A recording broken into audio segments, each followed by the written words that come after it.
اعوذ باللہ من الشیطان الرجیم بسم اللہ الرحمن الرحیم السلام علیکم ورحمۃ اللہ وبرکاتہ۔ امید کرتی ہوں آپ تمام سننے والے خیر و عافیت سے ہوں گے۔ تھمبنیل سے جیسے کہ آپ کو اندازہ ہو گیا، امام خمینی کی ایک مایہ ناز کتاب آداب نماز کی آڈیو بک۔ یہ کتاب ہمیں نماز کی ظاہری شکل سے نکال کر اس کی اصلی روح اور باطنی حقیقت سے روشناس کرواتی ہے۔ آئیں اس سفر کا آغاز کرتے ہیں اور اپنی نمازوں کو ایک نئی زندگی دیتے ہیں۔ اس کتاب کی جتنی بھی آڈیوز ریکارڈ کی جائیں گی اس کے لیے آپ پلے لسٹ بنامے آداب نماز میں جا کر ملاحظہ کر سکتے ہیں۔ آج انشاءاللہ کہ اس کتاب کا حصہ نمبر 2 ہم بیان کریں گے۔ فصل چہارم ہے تمانینت، قلبی عبادات کے اہم آداب میں خصوصاً وہ عبادات کے جن میں زبان سے ذکر خدا کیا جاتا ہے۔ ایک ادب تمانینت ہے۔ یہ تمانینت اس تمانینت کے علاوہ ہے کہ جس کو فقہا رضوان اللہ علیہم نے نماز میں خصوصیت کے ساتھ معتبر جانا ہے۔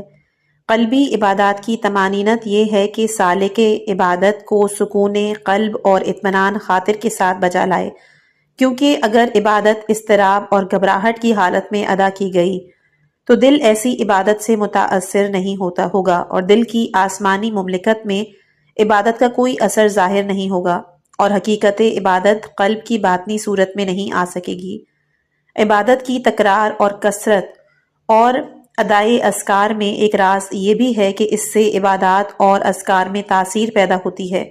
عبادت گزار اور پابند اذکار ان سے متاثر ہوتا ہے، یہاں تک کہ رفتہ رفتہ ذکر و عبادت کی حقیقت ذات سالک کے باطن میں منشکل ہو جاتی ہے اور اس کا قلب روح عبادت سے متحد ہو جاتا ہے، یعنی قلب اور روح عبادت دونوں ایک ہو جاتے ہیں۔ جب تک قلب کو سکون اور اطمینان اور طمانینت و وقار حاصل نہیں ہوگا اس وقت تک اذکار اور نسک بے اثر رہیں گے، اور ظاہر اور ملک بدن کی حد سے آگے بڑھ کر ملکوت اور باطن نفس میں سرایت نہ کر پائیں گے، اور حقیقت عبادت کے قلبی سعادت کے حقوق ادا نہ ہو سکیں گے۔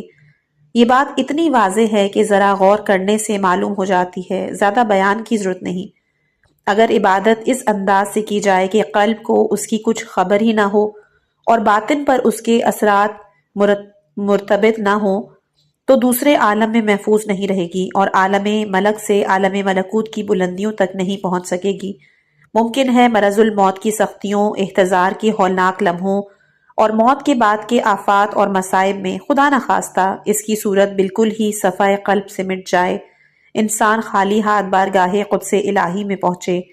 مثال کے طور پر اگر کوئی شخص ذکر شریف لا الہ الا اللہ محمد رسول اللہ کو سکون قلب اور اطمینان نفس کے ساتھ ادا کرے اور قلب کو اسی ذکر کی تعلیم دے،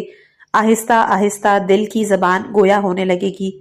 زبان ظاہر زبان قلب کی تابع ہو جائے گی، نتیجے میں پہلے قلب ذکر کیا کرے گا پھر زبان۔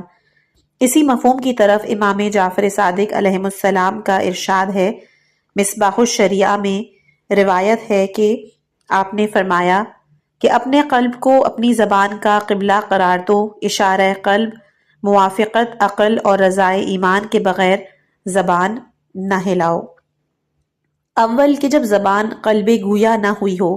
سالک راہ آخرت کو چاہیے کہ قلب کو سکھائے اور طمانینت اور سکون کے ساتھ ذکر کر کے بتائے۔ زبان قلب کے کھلنے کے ساتھ ہی قلب زبان اور تمام اعضاء کا قبلہ ہو جائے گا اور اس کے ذکر کے ساتھ انسان کے وجود کی تمام مملکت ذاکر بن جائے گی۔ لیکن اگر یہ ذکر شریف سکون قلب اور طمانینت کے بغیر اور جلد بازی اور اضطراب اور بے حواسی اور بدحواسی میں ادا کیا تو دل پر کوئی اثر پیدا نہ ہوگا اور ظاہری حیوانی زبان اور کان سے بڑھ کر انسانی سماعت اور قلب تک نہ پہنچ سکے گا۔ اس کی حقیقت قلب میں جگہ نہ بنا سکے گی اور قلب کی ایسی صورت کمالیہ نہ بن سکے گی جس کا زائل ہونا ممکن نہیں ہوتا۔ ایسے میں اگر خوف اور شدت کا سامنا ہو، خصوصاً احتضار کا خوف اور شدائد اور جانکنی جیسی تکلیفیں، تو بالکل ہی وہ ذکر یاد سے نکل جائے گا اور صفحہ دل سے محو ہو جائے گا۔ ذکر تو ذکر خدا اور رسول، دین اسلام، کتاب الہی، ائمہ ہدی اور سارے ہی معارف کے جو زبان تک رہ گئے تھے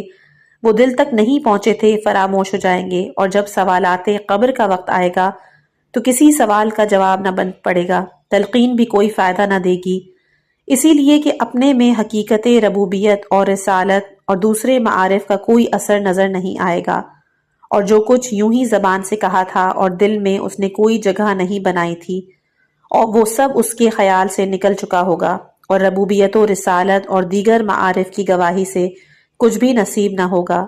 حدیث میں ہے کہ امت رسول کے کچھ لوگ جن کو داخل جہنم کیا جائے گا، مالک جہنم کی ہیبت سے رسول کا نام بھول جائیں گے، حالانکہ اسی حدیث میں یہ ہے کہ یہ لوگ اہل ایمان ہوں گے اور ان کے دل اور صورتیں نور ایمان سے تابہ اور درخشاں ہوں گی۔ محدث عظیم الشان جناب مجلسی علیہ الرحمہ کتاب مراعۃ العقول میں ایک حدیث کی شرح تحریر کرتے ہوئے فرماتے ہیں کہ اطاعت حق تعالیٰ میں مصروف نہیں رکھتا، وہ روحانی آنکھ نہیں رکھتا، اور چونکہ یہ ملکی اور جسمانی آنکھ کان اس عالم میں نہیں جائیں گے، لہٰذا وہ عالم قبر اور عالم قیامت میں آنکھ کان کے بغیر ہوگا۔ میزان، سوال اور جواب قبر وہی اعضائے روحانی ہیں، یہ جسمانی اعضاء نہیں۔ الغرض اس طرح طمانینت اور اس کے اثرات کے بارے میں احادیث شریفہ بہت ہیں۔ قرآن مجید میں ترتیل قرآن کا حکم دیا گیا ہے، یعنی ٹھہر ٹھہر کے تلاوت کرنے کا تاکہ دل میں اترتا چلا جائے۔ احادیث شریفہ میں ہے کہ جو شخص قرآن کی کسی سورے کو بھول جائے تو وہ بہشت میں ایسی صورت میں ہوگا کہ جو اچھی نہ ہوگی، تو جب یہ شخص اس کو دیکھے گا تو اس سے کہے گا تو کیا ہے، تو کتنا اچھا ہے، کاش تو میرا ہوتا۔ تو وہ سورہ جواب دے گا مجھے نہیں پہچانتا، میں فلاں سورہ ہوں، اگر تو نے مجھے بھلایا نہ ہوتا تو تجھے اس بلند درجے تک پہنچا دیتا۔ حدیث میں ہے کہ جو شخص جوانی میں قرآن پڑھتا ہے تو قرآن اس کے گوشت اور خون میں مخلوط ہو جاتا ہے۔ اس میں نکتہ یہ ہے کہ جوانی میں دل کی مشغولیت اور کدورت کم ہوتی ہے، اس لیے دل اس سے بہت زیادہ اور بہت جلد متاثر ہوتا ہے اور اس کا اثر بھی زیادہ ہوتا ہے۔ اس سلسلے میں بہت حدیثیں ہیں کہ جن کا ذکر ہم باب قراءت میں کریں گے۔ انشاءاللہ حدیث شریف میں ہے کہ خدا کے نزدیک اس عمل سے زیادہ کوئی شے محبوب نہیں کہ جو برابر کیا جاتا رہے چاہے تھوڑا ہو۔ شاید اس میں بڑا نکتہ یہ ہو کہ برابر انجام دیا جانے والا عمل قلب کی باطنی صورت اختیار کر لیتا ہے، جیسا کہ ذکر ہو چکا۔ فصل پنجم ہے شیطان کے تصرف سے عبادت کی۔ نماز اور تمام ہی عبادت کے اہم قلبی آداب میں سے ایک جو قلبی آداب کی ایک اصل اور بنیاد ہے اور اس کے لیے قیام کرنا ایک عظیم امر اور دقیق مشکل ہے، وہ تصرفات شیطانی سے محافظت ہے۔ شاید مومنین کی مدح میں آیہ شریفہ کا ارشاد سورہ مومنون آیت نمبر 9 کہ جو لوگ اپنی نمازوں کی محافظت کرتے ہیں، حفاظت کے تمام مراتب کی طرف اشارہ ہو کہ جن میں سے ایک مرتبہ بلکہ اہم ترین مرتبہ تصرف شیطان سے حفاظت ہے۔ اس اجمال کی تفصیل یہ ہے کہ اصحاب معرفت اور ارباب قلوب کے نزدیک یہ بات واضح ہے کہ جس طرح جسموں کے لیے جسمانی غذا ہوتی ہے جسے جسم پرورش پاتا ہے، اور یہ غذا جسم کی حالت کے مناسب اس کی نشو و نما کے موافق ہونی چاہیے تاکہ اس سے جسم کی تربیت ہو اور رویدگی اور بالیدگی میں کام آئے، اسی طرح دلوں اور روحوں کی بھی ایک غذا ہوتی ہے اور ان کی غذا بھی ان کے مناسب حال اور ان کی نشو و نما کے لائق ہونی چاہیے تاکہ دل اور روح کی تربیت ہو، ان کی رویدگی اور بالیدگی میں کام آئے، مانوی نمو اور باطنی ترقی میں کام آئے۔ روحوں کی پرورش کے مناسب غذا مبادی وجود کے مبدا سے لے کر نظام ہستی کی آخری انتہا تک کے الہی معارف ہیں، جیسا کہ فلسفے کی تعریف میں بزرگ ارباب کہ فلسفہ انسان کا عالم عقلی کے قالب میں آ جاتا ہے، اس طرح کی صورت اور کمال میں جہان خارج کے مانند ہو جائے۔ ملا صدرہ اور ان کے پیرووں نے فلسفے کی یہی تعریف کی ہے اور یہ اس مانوی پرورش کی طرف اشارہ ہے۔ چنانچہ دلوں کی بالیدگی فضائل نفسانیہ اور مناسک الہی سے ہوتی ہے۔ یہ بھی معلوم رہنا چاہیے کہ اس طرح کی ہر غذا شیطانی تصرف سے پاک اور خالص ہونی چاہیے، اور رسالت مآب حضرت رسول ختمی مرتبت صلی اللہ علیہ وآلہ وسلم اور ولایت مآب حضرت ولی اللہ الاعظم کی دست حق پرست کی مہیا کی ہوئی ہونی چاہیے۔ ایسی ہی غذا سے روح اور دل پرورش پا سکتے ہیں اور انسانیت کے کمال اور تقرب خدا کی معراج تک پہنچ سکتی ہے۔ شیطانی تصرف سے چھٹکارا اخلاص کا مقدمہ ہے، اور یہ اس وقت تک حاصل نہیں ہو سکتا کہ جب تک سالک اپنے سلوک میں خدا خواہ نہ ہو اور خود خواہی اور خود پرستی کو، کہ جو تمام مفاسد کا سرچشمہ ہے اور تمام باطنی بیماریوں کی ماں، پائے حقارت سے کچل نہ دے۔ یہ اخلاص اپنے تمام معنی میں انسان کامل اور ان کے اتباع میں اولیاء خالصین علیہم السلام کے علاوہ کسی شخص کو میسر نہیں، لیکن سالک کو بہرحال حق تعالیٰ کے باطنی لطف و کرم سے مایوس نہیں ہونا چاہیے، کیونکہ اللہ کی رحمت اور اس کی مہربانی سے مایوسی ہر قسم کی افسردگی اور کاہلی اور سستی کی اصل بنیاد ہے۔ اب سب سے بڑے گناہان کبیرہ میں سے ہے کہ جیسا اور جتنا کچھ عام لوگوں کے امکان میں بھی ہے، وہی ارباب معرفت کی آنکھوں کی ٹھنڈک ہے۔ لہٰذا سالک راہ آخرت کے لیے حتماً لازم ہے کہ جتنی کوشش اور کاوش ممکن ہو اپنی معارف اور مناسک کو شیطان اور نفس امارہ سے بچانے میں صرف کر دے، پوری دقت نظر اور جذبہ تجسس کے ساتھ اپنی حرکات و سکنات، طلب و مطلوب کے بارے میں غور کرے، انتہائی سیر و تحصیل اور باطنی حرکات، روحانی غذا کی مبادیات کو حاصل کرے، اور نفس اور شیطان کی فریب کاریوں سے غافل نہ ہو، اور اپنی تمام حرکات اور افعال کے بارے میں اپنے آپ سے کامل سوء ظن رکھے، اور خود کو ہرگز خود سر و آزاد نہ ہونے دے، کیونکہ اکثر ذرا سی غفلت اور ڈھیل انسان کو مغلوب کر دیتی ہے، زمین پر پٹخ دیتی ہے، ہلاکت و فنا کی طرف کھینچ لے جاتی ہے، کیونکہ روحانی غذائیں اگر شیطانی تصرف اور شیطانی ہاتھ ان کے فراہم کرنے میں دخیل ہو تو علاوہ اس کے کہ روح اور قلب کو ان سے بالیدگی حاصل نہیں ہوتی اور اپنے کمال تک نہیں پہنچتے، ایک نہایت ہی برا اور بڑا نقصان ان میں پیدا ہو جاتی ہے۔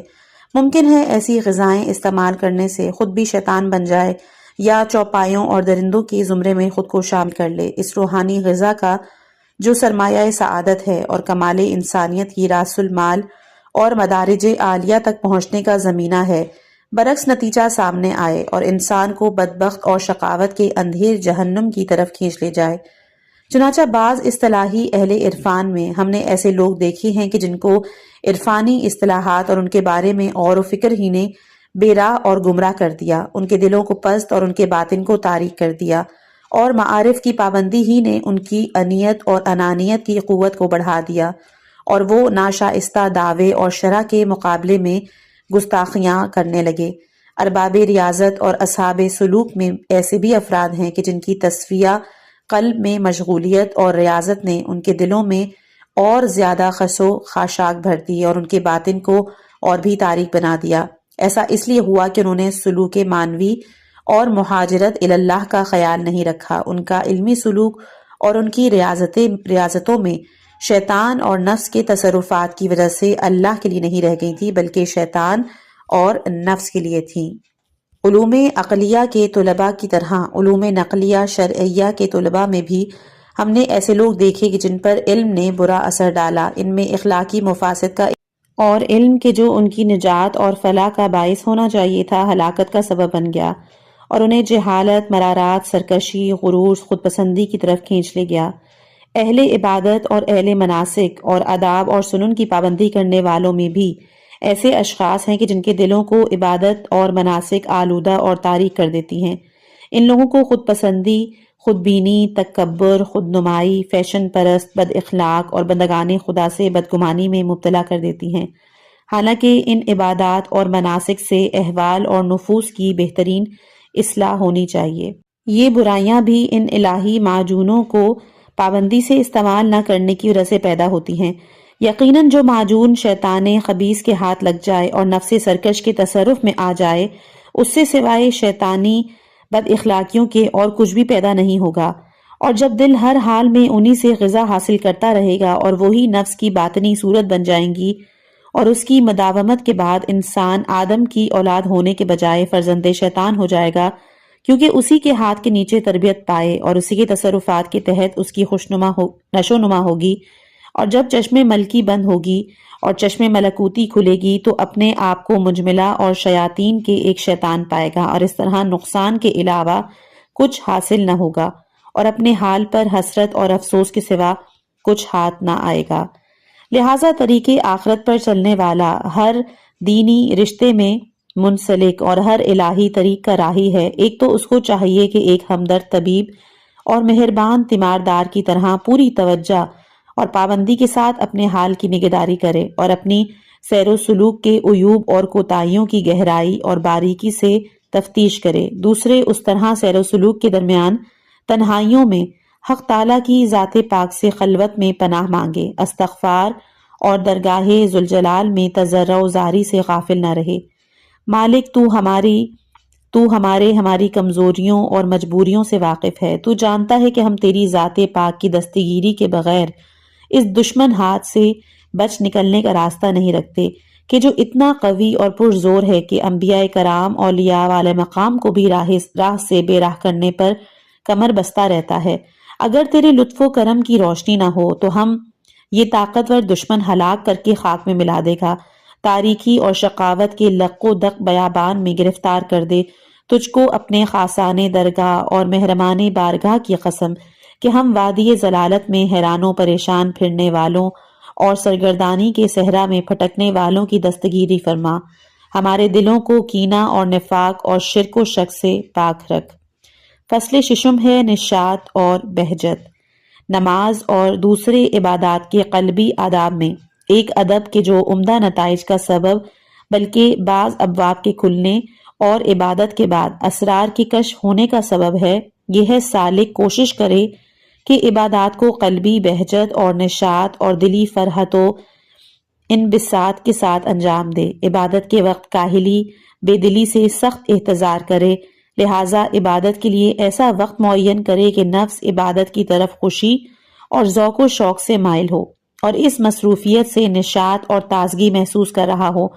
اور کوئی خستگی اور کسی قسم کا فتور نہ پیدا ہو رہا ہو، کیونکہ اگر نفس کو کسالت اور خستگی کے وقت عبادت کی ذمہ داری سونپے گا، ممکن ہے کہ اس کے برے اثرات پیدا ہوں، کہ جن میں ایک برا اثر یہ ہو سکتا ہے کہ انسان عبادت سے بددل ہو جائے اور تکلف اور تصنع زیادہ ہو جائے، دھیرے دھیرے نفس کی طبیعت میں تنفر پیدا ہو جائے۔ اس کے علاوہ یہ بھی ہو سکتا ہے کہ انسان یکسر ذکر خدا ہی سے روگرداں ہو جائے اور روح کو مقام عبودیت سے کہ جو تمام سعادتوں کا مصدر ہے رنجش اور آویزش پیدا ہو جائے۔ ایسی عبادت سے نہ قلب نورانی ہوتا ہے اور نہ ہی نفس متاثر ہوتا ہے، اور صورت عبادت قلب کی باطنی صورت نہیں بن پاتی۔ اس سے قبل ہم بتا چکے ہیں کہ عبادت کا مقصد یہ ہے کہ باطن نفس عبادت کی صورت بن جائے۔ اب ہم یوں کہتے ہیں کہ عبادتوں اور ریاضتوں کے اسرار و نتائج میں سے ایک یہ ہے کہ نفس کا ارادہ ملک بدن میں نافذ ہو اور مملکت بدن پورے طور سے نفس کی بزرگی کے سامنے سرنگوں ہو جائے، اور ملک بدن میں بکھری ہوئی قوتیں اور پھیلے ہوئے لشکر نافرمانی اور سرکشی، انانیت، خودسری سے باز رہیں اور باطن قلب کی طاقت اور ملکوت کے سامنے سر تسلیم خم کر دیں، بلکہ رفتہ رفتہ ملکوت میں تمام قوتیں فنا ہو جائیں اور حکم ملکوت ملک بدن میں جاری اور نافذ ہو جائے، نفس کے ارادے کو قوت حاصل ہو اور عنان حکومت شیطان اور نفس امارہ کے ہاتھوں سے نکل کر نفس تسلیم سے رضا اور رضا سے فنا کی طرف کیے جائیں۔ اس حال میں عبادت کے اسرار میں سے کچھ کا ادراک ہوگا اور تجلیات فعلی سے تھوڑا بہت حصہ مل جائے گا۔ یہ جو کچھ بیان ہوا اس وقت تک وجود میں نہیں آتا کہ جب تک عبادت بہجت اور نشاط کے ساتھ نہ بجا لائی جائے، تکلف اور بددلی، سستی اور کاہلی پوری طرح کنارہ کشی نہ کر لی جائے، تاکہ ذکر حق اور مقام عبودیت میں محبت و عشق کی کیفیت پیدا ہو جائے اور انس اور تمکن ظاہر ہونے لگے۔ حق سے انس اور حق کا ذکر اہم امور میں سب سے عظیم ہے کہ جس کی اہل معرفت شدید حفاظت کرتے ہیں۔ اصحاب سیر و سلوک اس کے لیے تنافس کرتے ہیں، اور جس طرح اتباع کا عقیدہ یہ ہے کہ اگر غذا خوشی اور میل طبعی کے ساتھ استعمال کی جائے تو بہت جلد ہضم ہو جاتی ہے، اسی طرح طب روحانی کا تقاضا ہے کہ اگر انسان روحانی غذائیں بہجت اور اشتیاق کے ساتھ استعمال کرے، سستی اور تکلف سے پرہیز کرے، تو ان کا اثر دل پر جلدی ہوتا ہے اور باطن قلب کا جلد تصفیہ ہو جاتا ہے۔ عبادت کے اس ادب کی طرف اللہ کی کتاب کریم اور صحیفہ قدیم میں اس جگہ کا اشارہ کیا گیا ہے کہ جہاں کفار اور منافقین کی تکذیب کی گئی ہے۔ سورہ مبارکہ نساء آیت نمبر سورہ مبارکہ توبہ آیت نمبر 54، وہ نماز نہیں ادا کرتے مگر ملال اور سستی کی اور راہ خدا میں خرچ نہیں کرتے لیکن کراہت اور ناخوشی کے ساتھ۔ اسی طرح آیہ شریفہ سورہ نساء آیت نمبر 43 میں ہے کہ مستی کی حالت میں نماز کے قریب نہ جاؤ۔ ایک حدیث میں کسالت کی تفسیر کی گئی ہے اور روایات میں اس ادب کی طرف اشارہ کیا گیا ہے کہ ہم ان اوراق میں بعض کا ذکر کرتے ہیں۔ محمد بن یعقوب نے اپنے اسناد کے ساتھ حضرت ابو عبداللہ سے روایت کی ہے کہ آپ نے فرمایا کہ خود کو اکراہ کے ساتھ عبادت میں مصروف نہ کرو، اور حضرت ابو عبداللہ علیہ السلام سے روایت ہے کہ آپ نے فرمایا کہ اے علی،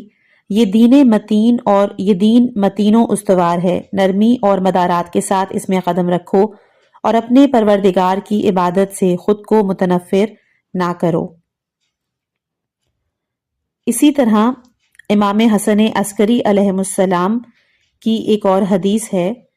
کہ جب دلوں میں بہجت اور نشاط نظر آئے اس وقت امانت ان کے حوالے کرو، اور جب گریزاں دیکھو تو ان کو چھوڑ دو۔ اور یہ ایک عام اور جامع دستور ہے کہ دلوں کی بہجت اور نشاط کے وقت ہی امانت ان کے سپرد کرتے ہیں، نفرت و فرار کے وقت ان کو ان کے حال پر چھوڑ دیتے ہیں۔ لہٰذا کسب علوم اور معارف میں بھی اس ادب کو پیش نظر رکھنا چاہیے اور دلوں کو ان کی کراہت اور تنفر کے باوجود زبردستی ذمہ داری نہ سونپنی چاہیے۔ ان احادیث اور دوسری احادیثوں سے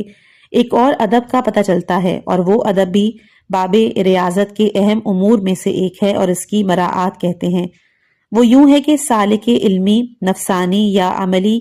جس ریاضات اور مجاہدات کا جس مرتبے میں بھی ہو اپنے حال کی مراعات کرے، اپنے نفس کے ساتھ رفق و مدارات اور نرمی کے ساتھ پیش آئے اور اپنی حالت اور طاقت سے زیادہ ذمہ داری نہ تھوپے۔ خصوصاً جوانوں اور نئے عمل کرنے والوں کے لیے یہ انتہائی اہم ہے کہ اگر جوان اپنے نفس کے ساتھ رفق اور مدارات نہ کرے اور طبعی حقوق کو بقدر ضرورت حلال طریقوں سے ادا نہ کرے تو بڑے خطرے میں گرفتار ہو جائیں گے کہ جن کا علاج نہ کیا جا سکے گا۔ وہ بڑا خطرہ یہ ہے کہ کبھی کبھی نفس عادت سے زیادہ سخت گیری اور حد سے بڑی ہوئی پابندیوں کی وجہ سے رسی ترانے لگتا ہے، زمانہ اختیار اپنے اختیار میں لے لیتا ہے، اور طبیعت کے تقاضے کہ جب موجزن ہوتے ہیں اور خواہش نفس کی تیز آگ کہ جب بے اندازہ ریاضت کے دباؤ میں رہتی ہے تو قہری طور پر بھڑک اٹھتی ہے اور مملکت بدن کو جلا دیتی ہے۔ اگر خدا نہ کردہ کوئی سالک بے مہار ہو جائے یا کوئی زاہد بے اختیار ہو جائے تو وہ سعادت کی بلندی سے تباہی کی گہرائی میں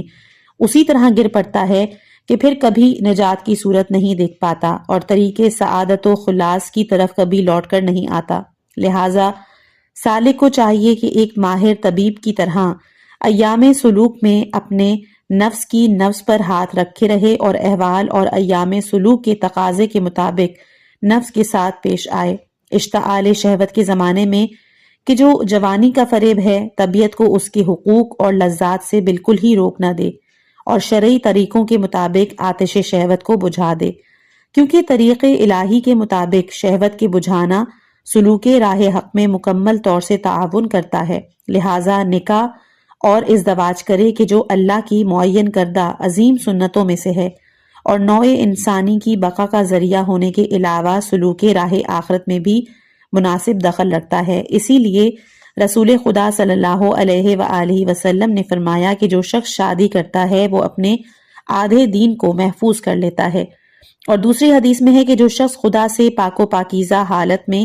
ملاقات کرنا چاہتا ہے اسے چاہیے کہ شادی شدہ ہو کر اس سے ملاقات کرے۔ رسول اللہ صلی اللہ علیہ وآلہ وسلم سے منقول ہے کہ اہل جہنم میں سے اکثر کنوارے ہوں گے۔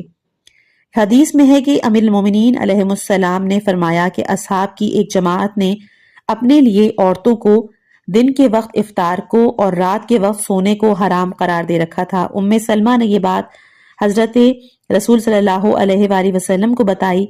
تو حضور ان لوگوں کے پاس تشریف لائے اور فرمایا کہ کیا تم عورتوں سے منہ موڑے ہوئے ہو؟ میں خود عورتوں کے پاس جاتا ہوں، دن میں غذا کھاتا ہوں، رات میں سوتا ہوں۔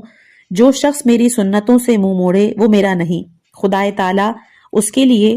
یہ حکم نازل کرتا ہے سورہ مائدہ آیت نمبر 87 کہ جو کچھ خدا نے تمہارے لیے حلال قرار دیا ہے اسے حرام نہ قرار دو اور ظلم نہ کرو، خدا ظالموں کو دوست نہیں رکھتا، اور کھاؤ جو کچھ خدا نے تمہیں حلال اور پاکیزہ رزق دیا ہے، اور اس خدا سے ڈرو کہ جن پر تم ایمان لائے ہو۔ الغرض کے سالک راہ آخرت کو یہ مراعات لازم ہے کہ کہاں نفس کو پیچھے دھکیلا جائے اور کہاں سامنے لایا جائے۔ جس طرح نفس کی لگام کو بالکل ہی کھینچے نہ رہنا چاہیے کہ اس سے بڑا مفاسد پیدا ہوتے ہیں، اسی طرح سلوک میں بھی عبادات اور عملی ریاضتوں کے لیے سخت گیر نہیں ہونا چاہیے اور اس پر حد سے زیادہ دباؤ نہیں ڈالنی چاہیے، خصوصاً عہد شباب میں اور ابتدائے سلوک میں، کہ اس سے بھی نفس میں تنفر اور تنگدلی پیدا ہوتی ہے۔ کبھی ایسا بھی ہو سکتا ہے کہ انسان کو ذکر حق سے روگرداں کر دے۔ احادیث شریفہ میں اس مطلب کی طرف کثرت سے اشارہ کیا گیا ہے، چنانچہ کافی شریف میں ہے کہ امام جعفر صادق علیہ السلام نے فرمایا کہ میں نے ایام جوانی میں عبادات میں بہت کوشش اور محنت کی۔ میرے والد بزرگوار نے مجھ سے فرمایا کہ بیٹا کچھ کم عمل بجا لاؤ، کیونکہ جب خدا کسی بندے کو دوست رکھتا ہے تو اس کے تھوڑے ہی عمل سے راضی ہو جاتا ہے، اور تقریباً یہی مضمون دوسری حدیث میں بھی بیان ہوا ہے۔ کافی میں یہ بھی روایت ہے کہ امام باقر علیہ السلام نے رسول خدا صلی اللہ علیہ وآلہ وسلم سے روایت کی ہے، انہوں نے فرمایا کہ یہی دین محکم ہے، اس میں نرمی اور مدارات کے ساتھ داخل ہو، عبادت خدا سے بندگان خدا کو متنفر نہ کرو، اور اس سوار کی طرح نہ ہو جاؤ کہ جو نہ سفر کو قطع کرتا ہے اور نہ اپنی سواری سے اترتا ہے۔ دوسری حدیث میں ہے کہ اپنے نفس میں عبادت پروردگار کی دشمنی نہ پیدا کرو۔ الغرض مراعات کے سلسلے میں میزان یہ ہے کہ انسان اپنے نفس کے احوال کی طرف ملتفت رہے، نفس کی قوت اور اس کے ذوف کے مطابق سلوک کرے۔ اگر نفس عبادات اور ریاضات کی قوت اور تابع مقاومت رکھتا ہے تو عبادت میں ضرور کوشش اور محنت کرے۔ وہ لوگ کہ جو فریب جوانی کے دور کو طے کر کے آگے بڑھ چکے ہیں اور ان کے آتش شہوات ایک حد تک سرد ہو چکی ہے، ان کے لیے مناسب ہے کہ ریاضات نفسانیہ کچھ زیادہ بجا لائیں، کوشش اور کاوش کے ساتھ مردانہ وار سلوک اور ریاضت میں لگ جائیں، اور جیسے جیسے نفس کو ریاضتوں کا عادی بناتے جائیں ویسے ویسے ریاضات کے مزید دروازے نفس کے لیے کھولتے جائیں، یہاں تک کہ دھیرے دھیرے نفس مادی قوتوں پر غالب آ جائے اور مادی قوتیں نفس کی برتری کے سامنے مقہور اور مسخر ہو جائیں۔ احادیث شریفہ میں بھی وارد ہوا ہے کہ عبادت میں کوشش اور محنت کرو۔ ان لوگوں کی ستائش کی گئی ہے کہ جو عبادت اور ریاضت میں کوشش کرتے ہیں، اور ائمہ ہدی علیہ السلام کے عبادات اور ریاضات کے تذکرے کیے گئے ہیں۔ ان احادیث شریفہ سے متضاد اور متناقض نہیں کہ جن میں عبادات میں میانہ روی کی مدح کی گئی ہے، کیونکہ یہ سب اہل سلوک اور احوال و درجات نفوس کے مختلف ہونے کی بنا پر ہے، اور قاعدہ کلیہ یہ ہے کہ نفس کے نشاط اور قوت اور تنفر اور ذوف کے مطابق کوشش، محنت یا میانہ روی سے کام لینا۔ عبادات خصوصاً ذکری عبادات کے قلبی آداب میں سے ایک ادب تفہیم ہے، اور وہ یوں ہے کہ انسان اپنے قلب کو ابتدا میں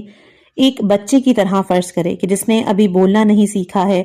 اور سالک اسے تعلیم دینا چاہتا ہے، اس لیے ہر ذکر، ہر ورد، عبادت کی ہر حقیقت اور راز پوری باریکی اور محنت سے اس کو سکھائے، اور کمال کے جس مرتبے میں بھی ہے اس حقیقت کو خود دریافت کرے اور پھر دل کو سمجھائے۔ اب اگر قرآن اور اذکار کے معانی کو نہیں سمجھتا ہے اور عبادات کے اسرار سے خود ہی بے بہرہ ہے تو قرآن کے اجمالی معانی ہی قلب کو بتائے کہ قرآن کلام خدا ہے، اذکار سے اللہ کی یاد تازہ ہوتی ہے، اور عبادات اللہ کی اطاعت اور فرما برداری کا نام ہے۔ قلب کو بس یہی اجمالی معنی سمجھا دے، اور اگر قرآن اور اذکار کی سوری معانی کو سمجھتا ہے تو پھر قلب کو سوری معانی سمجھائے، جیسے کہ وعدہ، وعید، امر و نہی، مبدا اور معاد کا علم کہ جس قدر خود حاصل کیا ہے قلب کو تعلیم دے، اور اگر معارف کی کوئی حقیقت یا عبادت کا کوئی رمز اس پر کشف ہوا ہے تو اسے پوری سعی اور کوشش کے ساتھ قلب کو بتائے اور اس کو یاد کرائے۔ اس تفہیم کا نتیجہ یہ ہوگا کہ ایک مدت کی مواظبت اور پابندی کے بعد قلب کی زبان کھل جائے گی اور اسے بولنا آ جائے گا اور وہ ذاکر ہو کر رہ جائے گا۔ پہلی منزل میں قلب متعلم یعنی شاگرد ہوگا اور زبان معلم یعنی استاد ہوگی، اور زبان کے ذکر کو سمجھ کر قلب ذاکر بنے گا یعنی قلب زبان کا تابع ہوگا۔ لیکن جب دل کی زبان کھل جائے گی تو صورتحال برعکس ہو جائے گی، پھر قلب ذاکر ہوگا اور زبان اس کے ذکر کو سن کر ذکر کرے گی اور اس کی اتباع میں حرکت کرے گی، بلکہ پھر تو ایسا بھی ہوگا کہ حالت خواب میں بھی انسان ذکر قلب کے زیر اثر ذکر لسانی کرے گا، کیونکہ ذکر قلب بیداری کے ساتھ مخصوص نہیں ہے، اور اگر قلب متذکر ہو جائے تو زبان اس کے تابع ہو کر ذکر کرے گی، اور ذکر قلب ملکوت قلب سے ظاہر میں سرایت کیا کرے گا۔ سورہ اسراء آیت نمبر 84۔ کہہ دو کہ ہر شخص اپنی سرشت کے مطابق عمل کرتا ہے۔ الغرض ابتدائے سلوک میں انسان کو ادب تفہیم کا لحاظ رکھنا چاہیے تاکہ زبان قلب کے جو مطلوب حقیقی ہے وہ کھل جائے۔ زبان قلب کے گویا ہونے کی علامت یہ ہے کہ ذکر میں تھکن اور زحمت محسوس ہونا بند ہو جاتی ہے اور نشاط و فرحت کا احساس ہونے لگتا ہے، خستگی اور بیزاری زائل ہو جاتی ہے۔ جس طرح کسی ایسے بچے کو تعلیم دینا چاہیے کہ جس نے ابھی زبان نہیں کھولی، تو جب تک بچہ زبان نہیں کھولتا ہے اس وقت تک معلم خستہ اور ملول رہتا ہے، اور جیسے ہی بچے نے زبان کھولی اور وہ لفظ کے جو معلم سکھانا چاہتا ہے بچے نے اپنی زبان سے ادا کیا، ویسے ہی معلم کی خستگی رفع ہو جاتی ہے۔ اب معلم بے رنج و تعاب بچے کا اتباع کرتے ہوئے اس کی ذہانت اور قوت گویائی کے مطابق لفظ کو ادا کرتا ہے۔ دل بھی ابتدا میں اس بچے ہی کی طرح ہوتا ہے جس نے ابھی زبان نہیں کھولی، مگر اسے تعلیم دی جانی چاہیے۔ اسکار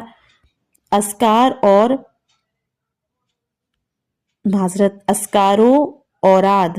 اس کی زبان سے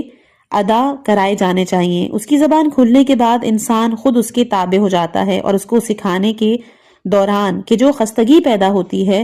اور ذکر کے وقت کے جو رنج اور تعاب ہوتا ہے وہ ختم ہو جاتا ہے۔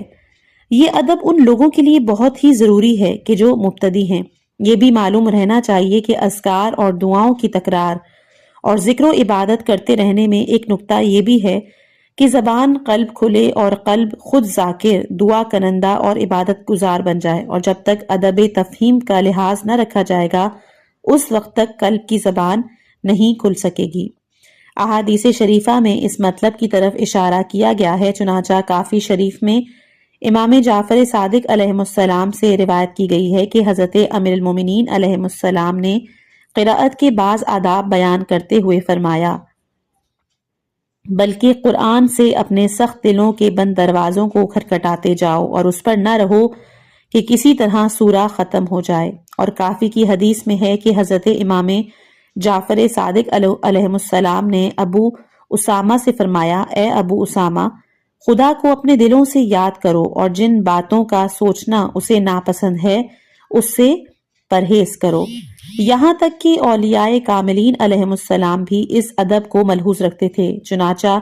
حدیث میں ہے کہ امام جعفر صادق علیہ السلام پر نماز میں ایسی حالت طاری ہو گئی کہ آپ کو غش آ گیا۔ جب افاقہ ہوا تو اس حالت کا سبب آپ سے پوچھا گیا تو آپ نے فرمایا کہ میں نے اس آیت کو دل میں اس قدر دہرایا کہ اس آیت کے کلام کرنے والے سے اسے سنا اور میرے جسم میں اس کی قدرت کو دیکھنے کی تاب نہ رہی۔ جناب ابو ذر علیہ السلام سے منقول ہے کہ ایک رات پیغمبر صلی اللہ علیہ وآلہ وسلم اٹھے اور بار بار اس آیت کی تلاوت فرما رہے تھے کہ اگر تو ان کو عذاب دے تو وہ تیرے بندے ہیں، اور اگر بخش دے تو یقیناً تو ہی صاحب عزت اور صاحب حکمت ہے۔ سورہ مائدہ آیت نمبر 118۔ بالجملہ حقیقت ذکر و تذکر ذکر قلبی ہے اور ذکر لسانی اس کے بغیر بے روح اور کلی طور پر درجہ اعتبار سے بھی ساقط ہے۔ چنانچہ احادیث شریفہ میں اس کی طرف بکثرت اشارہ کیا گیا ہے۔ حضرت رسول اکرم صلی اللہ علیہ وآلہ وسلم نے ابو ذر سے فرمایا، اے ابو ذر، میانہ روی کے ساتھ 2 رکعتیں کہ جو تفکر کے ساتھ پڑھی جائیں اس شب بیداری رات بھر کی عبادت کے برابر ہیں۔ حضرت رسول اکرم صلی اللہ علیہ وآلہ وسلم سے منقول ہے کہ خداوند عالم تمہاری صورتوں پر نظر نہیں کرے گا بلکہ تمہارے دلوں کو دیکھے گا۔ حضور قلب سے متعلق احادیث میں ہم بیان کریں گے کہ حضور قلب کے بقدر نماز کو مقبولیت حاصل ہوتی ہے، اور جس قدر قلب غافل ہوتا ہے اس قدر نماز کی قبولیت میں کمی ہو جاتی ہے۔ جب تک یہ ادب جس کا ذکر کیا گیا ملحوظ نہ رہے گا اس وقت تک ذکر قلبی حاصل نہ ہوگا اور قلب سہو اور غفلت سے باہر نہیں آئے گا۔ حدیث میں ہے کہ حضرت قلب کا قبلہ ہونا اور زبان اور تمام اعضاء کا قلب کے تابع ہونا تب تک ممکن نہیں کہ جب تک عدم تفہیم کو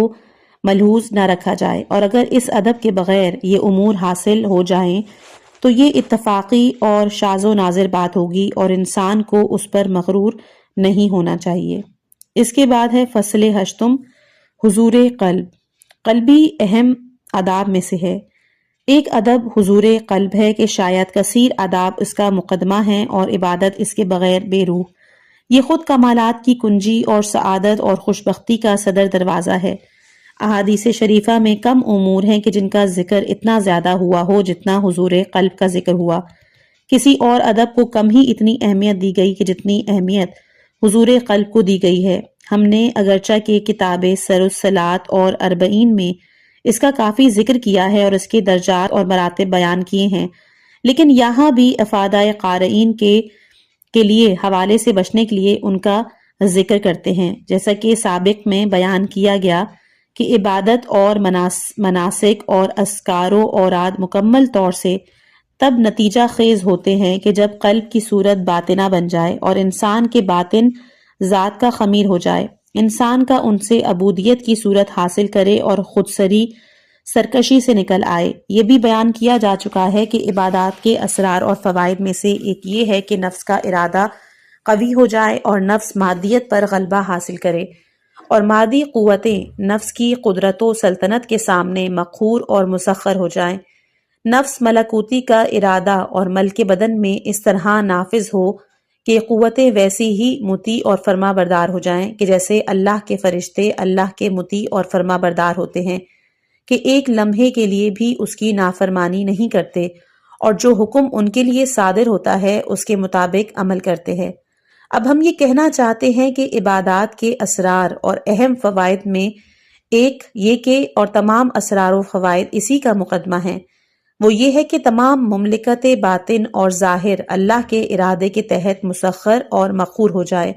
اور اللہ کے حرکت میں لانے سے حرکت میں آ جائے۔ نفس کی ملکوتی اور ملکی قوتیں اللہ کا لشکر ہو جاتی ہیں اور سب کے سب اللہ کے معاملے میں ملائکہ اللہ کا انداز پیدا کر لیں۔ یہ خود ارادہ حق میں انسانی قوتوں اور ارادوں کی فنا کے ادنا درجات میں سے ایک درجہ ہے، اور رفتہ رفتہ اسی پر بڑے بڑے نتائج مرتبط ہوتے ہیں۔ انسان طبعی انسان الہی ہو جاتا ہے، نفس عبادت خدا میں ریاضت کرنے لگتا ہے، جنود ابلیس یکسر شکست خوردہ ہو جاتی ہے، ٹوٹ جاتی ہے، اور قلب اور اس کی قوتیں حق کے سامنے خم ہو جاتی ہیں۔ اسلام بعض باطنی مراتب کے ساتھ نفس میں نمودار ہوتا ہے اور اس کا نتیجہ دار آخرت میں اپنے ارادے کو حق کے ارادے اور اختیار میں دے دینے کی صورت میں نکلتا ہے۔ حق تعالیٰ اس کے ارادے کو عالم غیب میں نافذ کرتا ہے اور اس کو اپنی مسئلے اعلیٰ بنا لیتا ہے، اور جس طرح خود ذات مقدس جو کہ ایجاد کرنا چاہتی ہے وہ محض ارادے کے ساتھ ہی وجود میں آ جاتا ہے، اس بندے کے ارادے کو بھی ایسا ہی بنا دیتی ہے۔ چنانچہ بعض اہل معرفت نے رسول اکرم صلی اللہ علیہ وآلہ وسلم سے اہل بہشت کے بارے میں روایت کی ہے کہ ان کے پاس ایک ملک آتا ہے، اذن و ورود طلب کرتا ہے اور اذن پا کے قریب آ جاتا ہے اور پروردگار کی طرف سے ان کو سلام پہنچا کر ایک خط دیتا ہے کہ جو شخص بھی اس خط کا مخاطب ہوتا ہے اس کے لیے یہ پیغام اس میں لکھا ہوتا ہے: حی و قیوم کی طرف سے کہ جسے موت نہیں آئے گی، حی و قیوم کی طرف کہ جسے موت نہیں آئے گی، اما بعد میں جب کسی شے سے کہتا ہوں ہو جا تو وہ ہو جاتی ہے، میں نے تجھے بھی ایسا ہی کر دیا ہے کہ جسے شے کو تو کہے گا کہ ہو جا وہ ہو جائے گی۔ اس وقت رسول خدا صلی اللہ علیہ وآلہ وسلم نے فرمایا کہ اہل بہشت میں سے کوئی شخص ایسا نہ ہوگا کہ جو کسی شے کے لیے کہے ہو جا اور وہ نہ ہو۔ یہ وہ سلطنت الہیہ ہے کہ جو بندے کو اپنا ارادہ ترک کرنے، خواہشات نفسانی کو چھوڑنے، ابلیس اور اس کے لشکر کی اطاعت سے دور رہنے کی سبب سے ملے گا، اور مذکورہ نتائج میں سے ایک بھی کامل حضور قلب کے بغیر حاصل نہیں ہوتا۔ اگر قلب عبادت کے وقت غافل اور سہو میں مبتلا ہو تو ایسی عبادت کھیل تماشے کی طرح ہے، اس سے حقیقت ظہور میں نہیں آتی، اور یقیناً ایسی عبادت سے نفس پر کسی طرح کا اثر پیدا نہیں ہوتا۔ جب تک عبادت صورت اور ظاہر سے آگے بڑھ کر باطن اور ملکوت تک نہیں پہنچتی، جیسا کہ احادیث میں اسی معنی کی طرف اشارہ کیا گیا ہے، ایسی عبادت سے نفس کی قوتیں نفس کے آگے سرنگو نہیں ہوتی اور نفس کی سلطنت ان پر غالب نہیں آتی۔ اس طرح ظاہری اور باطنی قوتیں اللہ کے ارادے کے سامنے بھی خم نہیں ہوتی اور مملکت حق کی کبریائی کے تحت مقہور نہیں ہوتی، جیسا کہ واضح ہے۔ اسی سبب سے 40-50 برس عبادت میں گزارنے کے باوجود ہم میں کوئی اثر پیدا نہیں ہوا، بلکہ روز بروز قلب کی تاریکی اور قوتوں کی نافرمانی میں اضافہ ہی ہوتا جاتا ہے، اور یہ اضافہ ہمارے مادی شوق اور ہوائے نفسانیہ وسواس شیطانیہ کی اطاعت کی وجہ سے ہوتا ہے۔ یہ سب صرف اسی لیے ہے کہ ہماری عبادتیں بے روح باطنی شرائط سے عاری اور آداب قلبیہ سے خالی ہیں، ورنہ کتاب الہی کی آیہ مبارکہ کے نص کے مطابق نماز تو فحشہ اور منکر سے روکتی ہے۔ یقیناً یہ نہیں ظاہری صورت نہیں ہے، لازمی طور سے دل میں ایک چراغ روشن ہونا چاہیے، باطن میں ایک نور فروزہ ہونا چاہیے جس سے انسان عالم غیب کی طرف رہنمائی حاصل کرے، اور ایک الہی تنبیہ کرنے والا ہو کہ جو انسان کو سرکشی اور نافرمانی سے باز رکھے۔ ہم خود کو نمازیوں میں شمار کرتے ہیں اور سالہ سال سے یہ عظیم عبادت ہمارا مشغلہ ہے، پھر بھی خود میں وہ نور نہیں دیکھتے، ہمارے باطن میں ایسا تنبیہ کرنے والا ٹوکنے والا نہیں پیدا ہوا۔ پھر اس روز ہمارا کیا برا حال ہوگا کہ جس روز ہمارے اعمال کی صورتیں، ہماری کارگزاریوں کا صحیفہ اس عالم میں ہمارے ہاتھ میں دیا جائے گا اور کہا جائے گا اپنا محاسبہ کرو، دیکھو کیا ایسے درگاہ الہی میں قبول ہونے کے لائق ہیں، اور ایسی نماز اس گنجلک اور تاریک صورت میں بارگاہ کبریائی میں تقرب کا درجہ حاصل کرنے کے قابل ہے، اور کیا اس عظیم امانت الہی کے ساتھ یہی سلوک ہونا چاہیے، اور کیا دشمن خدا شیطان خیانت کار کو اس میں دست درازی کے لیے اس طرح راستہ دے دینا چاہیے؟ آخر وہ نماز کی جو معراج مومنین اور قربانی متقین ہے تمہیں درسگاہ مقدس سے کیوں دور رکھتی ہے، تقرب الہی کی بارگاہ تک کیوں نہیں پہنچنے دیتی؟ کیا اس روز حسرت و ندامت، بے چارگی و بدبختی اور خجالت و شرمساری کے علاوہ کچھ اور ہاتھ آ سکتا ہے؟ حسرت و ندامت جس کی اس دنیا میں مثال نہیں، خجالت و شرمساری جس کی نظیر سوچی بھی نہیں جا سکتی، اس عالم کی حسرتیں جیسی بھی ہوں ان میں بہرحال ہزار طرح کی امیدوں کا شائبہ پایا جاتا ہے، اور یہاں کی شرمساری جلد ہی زائل ہو جاتی ہے، برخلاف اس کے کہ وہاں روزے بروزے حسرت و ندامت بڑھتی جاتی ہے، جیسا کہ حق تعالیٰ کا ارشاد ہے سورہ مریم آیت نمبر 39، روزے حسرت ہے ان کو ڈراؤ جس دن کام تمام ہو جائے گا، گزری باتوں کی تلافی نہیں ہو سکتی، تلف شدہ زندگی کو پلٹایا نہیں جا سکتا۔ اے عزیز، آج مہلت اور عمل کا دن ہے، انبیاء آئے، کتابیں لائے، دعوتیں دیتے رہے، ان تمام عزت افزائیوں، ان تمام اذیتوں، ان تمام تکلیفوں کے تحمل کے باوجود ہم ان سے متاثر نہیں ہوتے، حالانکہ انہوں نے ہم کو خواب غفلت سے بیدار کرنا چاہا اور مادیت کے خمار سے ہوشیار کرنے کی کوشش کی، ہم کو عالم نور اور نشاط بہجت اور سرور تک پہنچانا چاہا، حیات ابدی، نعمات سرمدی اور لذات جاودانی عطا کرنا چاہیں، ہلاکت و شقاوت، نار و ظلمت، حسرت و ندامت سے رہائی دلانا چاہی، یہ سب کچھ ہمارے لیے کیا، حالانکہ اس میں خود اپنا کوئی فائدہ ان کے پیش نظر نہ تھا۔ ان مقدس شخصیتوں کو ہمارے ایمان اور اعمال کی کوئی احتیاج نہ تھی۔ شیطان نے ہمارے دل کے کانوں کو اس طرح اپنی گرفت میں لے لیا ہے، ہمارے باطن اور ظاہر کو اس طرح قابو میں کر لیا ہے کہ ان کے مواعظ اور نصائح سے ہم پر کوئی اثر ہی نہیں ہوتا، بلکہ کوئی آیت، کوئی حدیث ہمارے دل کے کانوں تک نہیں پہنچ پاتی، ظاہری حیوانی کانوں سے آگے نہیں بڑھتی۔ الغرض اے قاری محترم، آپ ان اوراق کا مطالعہ کر رہے ہیں تو ان کے لکھنے والے کی طرح تمام انوار سے خالی، تمام نیک اعمال سے تہی دست، خواہشات نفسانی میں گرفتار نہ رہیں، اپنے حال پہ رحم کھائیں، اپنی زندگی سے کوئی نتیجہ اخذ کریں، انبیاء اولیاء کاملین کے احوال پر غور کریں، جھوٹی خواہشوں، شیطان کے وعدوں کو ٹھوکر ماریں، شیطان کے فریب میں نہ آئیں اور نفس امارہ سے دھوکہ نہ کھائیں، کیونکہ ان کی سازش بہت گہری ہے۔ یہ ہر باطل کو حق کا رنگ دے کر انسان کو الجھا دیتے ہیں، اسے دھوکے میں ڈال دیتے ہیں، کبھی آخر عمر میں توبہ سے امید دلا کر انسان کو شقاوت کی طرف گھسیٹتے ہیں، حالانکہ توبہ عمر کے آخری حصے میں کہ جب گناہوں کا بحر ظلمات تھپیڑ لے رہا ہو اور بندوں اور خدا کے حقوق کا بھاری بوجھ کمر توڑنا ہوتا ہے، سخت دشوار اور مشکل ہے۔ آج عہد شباب میں کہ جب انسان کی قوت ارادی قوی ہے، جوانی کی قوتیں برقرار ہیں، گناہوں کا شجر بار آور نہیں ہوا، شیطان کا تسلط نفس پر پوری طرح نہیں قائم ہوا، نفس اپنی نئی روحانیت کے ساتھ اللہ کی بنائی ہوئی فطرت سے قریب ہے، آسان شرطوں پر توبہ کا حصول بھی ممکن ہے اور قبول بھی ہے۔ اس عمر میں گناہوں کا شجر کمزور ہوتا ہے، اس کو جڑ سے اکھاڑ پھینکنا آسان ہے۔ نفس اور شیطان کی سلطنت پائیدار نہیں ہوتی، اس کا تختہ پلٹ دینا کچھ مشکل نہیں، مگر شیطان اور نفس سے انسان کو توبہ نہیں کرنے دیتے، ایام پیری کے وعدے پر ٹالے رکھتے ہیں کہ جب جوانی کے برعکس ارادہ کمزور، قوتیں ضعف سے دوچار، طرح طرح کے گناہوں کا درخت پرانا اور بار آور ہو جاتا ہے، شیطان کی سلطنت کو ظاہر اور باطن میں استقلال اور استقرار حاصل ہو چکا ہوتا ہے، مادیات کی محبت شدید اور ملکوت سے فاصلہ طویل ہو چکا ہوتا ہے، نفرت کا نور خاموش سرد ہو چکا ہوتا ہے، توبہ کی شرطیں سخت اور تلخ ہو چکی ہوتی ہیں۔ فریب خوردگی کے علاوہ یہ سب اور کیا ہے؟ ایسا بھی ہوتا ہے کہ شیطان اور نفس شفاعت کا وعدہ یاد دلا کے انسان کی شافعین علیہم السلام کی بارگاہ قدس سے دور اور ان کی شفاعت سے محروم کر دیتے ہیں، کیونکہ گناہوں میں ڈوبے رہنے سے دل آہستہ آہستہ سیاہ ہو جاتا ہے، انسان کو برے انجام تک کھینچ لے جاتا ہے۔ شیطان کا انسان سے ایک ہی لالچ ہے، ایمان کی چوری، گناہوں میں ڈالنا اس کے نزدیک ایمان کی چوری کا مقدمہ ہے، تاکہ آخر میں ایمان کو چرا لے جائے، انسان کو بے ایمان بنا دے۔ انسان کو اگر شفاعت کی تمنا ہے تو چاہیے کہ پوری کوشش کرے کہ اس کے اور شافعین علیہم السلام کے درمیان رابطے باقی رہیں، شافعان محشر کے احوال پر غور کرے، خود ان کا حال عبادت اور ریاضت کے معاملے میں کس منزل تک پہنچا ہوا تھا۔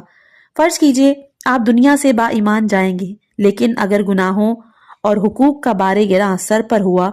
ممکن ہے برزخ اور قبر میں طرح طرح کے عذاب سے بچانے کے لیے شفاعت حاصل نہ ہو سکے۔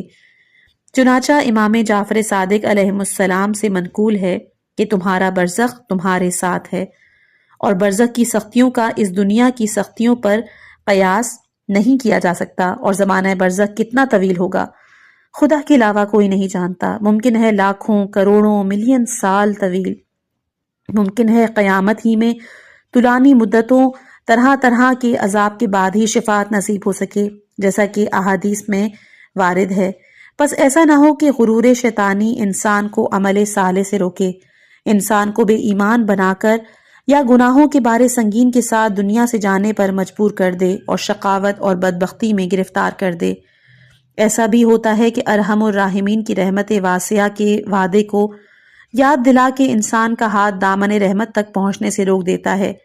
اس بات سے غافل کر دیتا ہے کہ یہ سب بعثت مرسلین، نزول کتب، فرشتوں کا بھیجنا، وہی، الہام، طریق حق کی طرف رہنمائی، ارحم الراحمین کی رحمت ہی تو ہے۔ خدا کی رحمت سارے عالم کو سائے میں لیے ہے، ہم چشمہ آب حیات پر کھڑے تشنگی سے ہلاک ہو رہے ہیں۔ اللہ کی سب سے بڑی رحمت قرآن ہے۔ اگر ارحم الراحمین کی وسیع رحمت کی آرزو ہے تو قرآن جیسی رحمت سے استفادہ کرنا چاہیے، جس میں سعادت تک پہنچنے کا راستہ کھول دیا گیا ہے اور چاہ اور راہ کی پہچان بتا دی گئی ہے۔ اب تو آپ خود اپنے پیروں سے چل کر چاہ میں گرتے ہیں اور راہ سے کتراتے ہیں، اس میں رحمت کا کیا نقصان؟ اگر قرآن کے علاوہ کسی اور طریقے سے ممکن ہوتا تو لوگوں کو اسی طریقے سے خیر و سعادت کی نشاندہی کی جاتی، کیونکہ رحمت تو بہرحال وسیع ہے۔ ممکن ہوتا تو جبراً لوگوں کو منزل سعادت تک پہنچایا جاتا، لیکن افسوس کہ آخرت کا راستہ ایسا راستہ ہے کہ اس کو اپنے اختیار ہی سے طے کیا جا سکتا ہے، سعادت زبردستی حاصل نہیں کی جا سکتی۔ نہ فضیلت بغیر اختیار کی فضیلت ہے، نہ عمل صالح بغیر اختیار کے عمل صالح ہے۔ ممکن ہے آیا ہے لا اکراہ فی الدین کے یہی معنی ہوں۔ ہاں، اس میں جو کچھ اکراہ اور اجبار کا دخل ممکن تھا وہ دین الہی کی صورت ہے اور اس کی حقیقت وجود میں آنا نہیں۔ انبیاء علیہ السلام کے حکم دیا گیا تھا کہ صورت دین جس طرح ممکن ہو لوگوں کے حوالے کریں تاکہ صورت عالم عدل الہی کی صورت اختیار کرے اور لوگوں کی باطن کی طرف رہنمائی کریں تاکہ لوگ خود اپنے قدموں سے اس راہ کو اس کے بعد ہے فصل نہم، حضور قلب کے بارے میں حدیثیں کہ جو انشاءاللہ ہم اپنی اگلی آنے والی آڈیو میں بیان کریں گے۔ امید ہے کہ یہ جو کتاب ہے آداب نماز، اس نے آپ کے اور میرے دل میں نماز کی ایک نئی تڑپ پیدا کی ہوگی۔ اس روحانی سفر کو جاری رکھنے کے لیے ہمارے چینل کو سبسکرائب کریں، بیل آئیکن کو دبائیں تاکہ جتنی بھی آڈیوز ہیں وہ آپ سے مس نہ ہوں۔ اپنی دعاؤں میں یاد رکھیے گا۔ والسلام علیکم ورحمۃ اللہ وبرکاتہ۔